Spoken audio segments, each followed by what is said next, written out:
Hello, this is Jason P. Wilson Zero in X-Force, and this is my DC comic pull list for the week of October 12th, 2011, and today is the 15th, and it is a Saturday. Now, I took a long time on some of my comics on my Marvel and independent comic pull list, so obviously this is focused just on DC, so it probably won't be as long. And but we got some good issues here. Now, I'm trying to decide what comics I want to pick up on a monthly basis and what comics I want to pick up on trade. Green Lantern is actually quite interesting right now, and at the end of this, I was really leaning towards getting Green Lantern on trade because it'd be so easy to pick up on trade, and I still kind of am. But I'm really interested to see what happens next because I have to say I wasn't sure. I was like, oh wow, I'm finally getting a Green Lantern book, and I'm not even going to get Hal Jordan as Green Lantern. Of course, it only took an issue before we started seeing Green Lantern Hal Jordan again, but it's not exactly what I thought it would be. It's actually quite imaginative. And it's really made me have a lot of respect for Sinestro as Green Lantern. He is a bad guy, okay? But he's a self-righteous bad guy. He sees himself as a good guy. Definitely arrogant, but you know what? He's really good with using this ring. Like, he is really imaginative. He uses the ring in ways that other individuals that have rings, no matter what color, wouldn't probably do. And I can see why he's so freaking powerful. It's because he's so full of himself and he feels he can do anything. His willpower is incredibly strong. And it really makes me want to go back and read a lot of the stuff like the Sinestro Wars and all that kind of stuff that I have not read yet. Because he's a really cool character. You know, he's a villain that you can totally respect. And I kind of like him in the green right now. It's really kind of interesting. So this is definitely, if nothing else, if I don't continue with Green Lantern and I get him just on trade, this has really got me excited to read more Green Lantern. Absolutely. It's a really good issue. He even takes out one, at the end of the book, there's this crazy looking alien guy, and he's from the Sinestro Corps. And he's coming to kill his founder here because he feels that he's betrayed them or whatever. And this thing is huge and it's ugly and crazy, and I'm like, wow. And he has no problem. He freaking slices this guy in half, and then you see a little yellow lantern, and it says deceased, blah blah blah blah. So he's killed one of his own followers, the Corps that he founded. So wow, I was like, didn't even think twice about it either. I mean, yeah, he's a jerk. He might be an a-hole, but he is serious and he doesn't fool around. And you kind of gotta respect that in this guy's character. So a really well written comic, and it's definitely got me excited to read Green Lantern. But I have not yet decided if I'm going to stick with singles or just stick with trades. But very good. Alright, next up, Demon Knights. Okay guys, I like this comic quite a bit. It's really good. It's really refreshing. But after reading issue 2, I have decided I am canceling Demon Knights. A lot of things in my head I have to balance out, because I'm both a fan and a reader as well as a collector. And I know that this probably will be worth something in the future because, well, it's very unique and it's very different. And right now it's in demand. And so, the collector side in me is like, no, get the books that'd be most valuable down the line. Yet the true lover of comics in me is like, no, don't think about that. Look, you have limited funds right now. Just get the books that you really want to read on a weekly basis, and all the other books just pick up on trade, because, you know, you got to think what would be better in trade. For instance, I love Swamp Thing. I'm really excited to read Swamp Thing. Yet when I turn the pages, it will be a much more beautiful book if I read it on trade. Why? Because it's so beautifully done. And that's kind of the same for Animal Man. I liked Animal Man. I actually read 2 copies from my friend, because I'm looking to buy those issues anyway. But it's such a beautiful book. Swamp Thing and Animal Man, when you're reading it, it's a gorgeous book. The way that panels are done, you know, it's the same thing with Batwoman, though Batwoman I'm definitely keeping. But I keep on thinking when I turn a page and it's a beautiful panel, and I'm like, wow, and then there's a freaking advertisement, ugly advertisement for something stupid that completely ruins the page. And I think to myself, that totally took me out of what I was feeling. Like, I'm looking at this beautiful artwork, and then I turn the page and it's a 2-page advertisement, and it's completely ugly, or maybe there's a half beautiful page and the other page is a big, huge advertisement. And I keep on thinking to myself as I'm reading Swamp Thing, and you know what? I would much rather wait and read it on trade because it won't be filled with advertisements. So, definitely Swamp Thing, I hate to say that, but Swamp Thing and Demon Knight are both books that I'm pretty sure I'm just going to get out of my saver and start picking up on trade. Just because I don't want my enjoyments of these comics, especially Swamp Thing and Animal Man, ruined for me anyway with these advertisements, because some of the panels are just so beautiful that it's like it kind of ruins it for me a little bit. Now, I like that Image. If this was Image, I would probably pick it up because there's really no advertisements in it most of the time. But Marvel and DC are heavy in the advertisements. So even though I love artwork on the covers that I won't be getting, it's really the story. And, you know, the Swamp Things I read before, they were from trade, and I liked them on trade. It just felt right.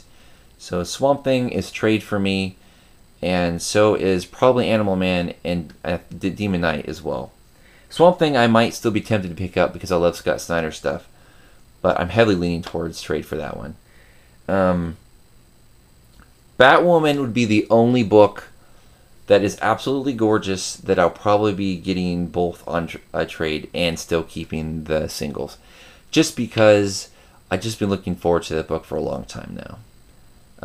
Yeah, I know these are hard choices for me, guys, and don't think that I don't love these comics. I really do enjoy them, but I just got to make the hard choices, and those are some of the ones I made. But Demon Knight's a really good book, and it's really different and refreshing. I like this issue. It had a lot of dragon deaths in here. It was pretty gory too. This is definitely, you know, it says teen, but I don't know. It seems like a teen plus sometimes. Very good book. Okay, next up here is Batman and Robin. Now this is definitely a keeper for me. I have the full collection of the last volume, all on singles. For me, that was no small accomplishment. All in mint condition. Most of them I got straight from the comic book store. But yes, I really like this. This was actually better than the first one, and I did like the first one. I definitely like what they're doing here with Damian Wayne and his father.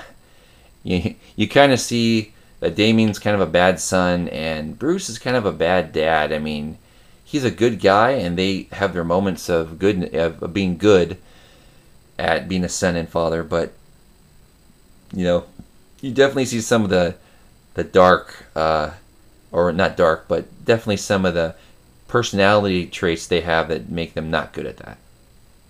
A really good issue, and definitely the best so far. I know there's only 2. I really enjoy this series, and can't wait for the next issue. Okay, next up here is Batwoman number 2. You know, I opened up this book, and I immediately am thinking to myself, oh, I'm so glad it's finally come out. I love the first issue, and then not that long later, number 2 comes out. I love that. Excellent book. Again, the advertisements take away from the beauty of the book, but it's such a good book. The characters are so well written, and the artwork is so unique and gorgeous, and it's like you're reading artwork like from a gallery or something. It's just so beautiful, and you really feel privileged to be reading and looking at this book. Absolutely one of my favorites of the week, and this is one of my favorite books of the DC relaunch. Absolutely great. I can only pray it will continue to come out on a monthly basis, at least.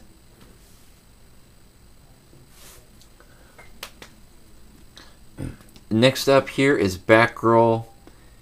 Another book I, of course, be keeping. I have the complete volume, last volume of Batgirl. Loved it, and I'm really looking forward to continuing my collection with Batgirl.